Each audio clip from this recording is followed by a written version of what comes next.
श्रीगुरुभ्यो नमः। हरिः ओं। कुलदेवता प्रार्थने विनियोगः। उग्रं वीरं महाविष्णुं ज्वलन्तं सर्वतोमुखं नृसिंहं देवताभ्यो कुलदेवताभ्यो नमः।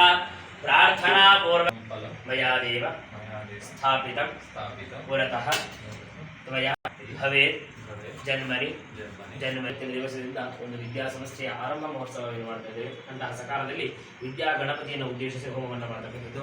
ಅದೇ ರೀತಿಯಾಗಿ ಈ ಒಂದು ಸ್ಥಳದಲ್ಲಿರುವಂತಹ ಎಲ್ಲ ವಿಧವಾದಂತಹ ಆಭಿಚಾರಿಕ ದೋಷಗಳ ನಿವೃತ್ತಕ್ಕೋಸ್ಕರವಾಗಿ, ನಕಾರಾತ್ಮಕ ಶಕ್ತಿಗಳ ನಿವೃತ್ತಕ್ಕೋಸ್ಕರವಾಗಿ ವಾಸ್ತುಶಾಂತಿಯನ್ನು, ಅದೇ ರೀತಿಯಾಗಿ ಯಜಮಾನನ ಜನ್ಮದ ನಕ್ಷತ್ರದಲ್ಲಿ ಜನ್ಮಾದಿ ದ್ವಾದಶ ಭಾವಗಳಲ್ಲಿ ಯಾವುದೇ ರೀತಿಯಾದ ನವಗ್ರಹಗಳ ದೋಷ ಇದ್ದರೆ ಎಲ್ಲ ರೀತಿಯಾದಂಥ ನವಗ್ರಹ ದೋಷಗಳ ನಿವಾರಣೆಯನ್ನು ಮಾಡ್ತಾ ಉತ್ತಮವಾದಂಥ ಏಳಿಗೆಗೋಸ್ಕರವಾಗಿ ವಿದ್ಯಾ ಮಹಾಗಣಪತಿ ಹೋಮವನ್ನು ಏನು ಮಾಡ್ತಿದ್ದೇವೆ. ಅಂತಹ ಸಕಾಲದಲ್ಲಿ ಭಗವಂತನ ಪರಿಪೂರ್ಣವಾದಂತಹ ಸನ್ನಿಧಾನ ಈ ಒಂದು ಸ್ಥಳಕ್ಕೆ ಬಂದು ಮಾಡುವಂತಹ ಪೂಜೆಯನ್ನು ಭಗವಂತ ಸ್ವೀಕಾರ ಮಾಡಿ ನಮಗೆ ಅನುಗ್ರಹವನ್ನು ಮಾಡಬೇಕು.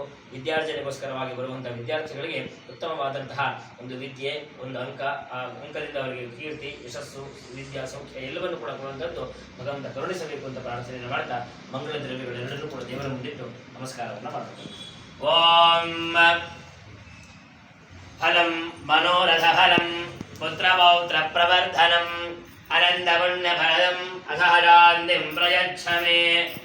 ಅಯಂ ಮುಹೂರ್ತ ಶುಭ ಮುಹೂರ್ತಮಸ್ತು ಸ್ವಪ್ರತಿಷ್ಠಿತಮಸ್ತು. ಸ್ವಾಹ. ಗೋವಿಂದಾಯ ನಮಃ. ಕೇಶವಾಯ ಸ್ವಾಹ. ನಾರಾಯಣಾಯ ಸ್ವಾಹ. ಮಾಧವಾಯ ಸ್ವಾಹ. ನಮಃ ಪದ್ಮನಾಭಾಯ ನಮಃ. ದಾಮೋದರಾಯ ನಮಃ. ಸಂಕರ್ಷಣಾಯ ನಮಃ. ವಾಸುದೇವಾಯ ನಮಃ. ಪ್ರದ್ಯುಮ್ನಾಯ ನಮಃ. ಅನಿರುದ್ಧಾಯ ನಮಃ.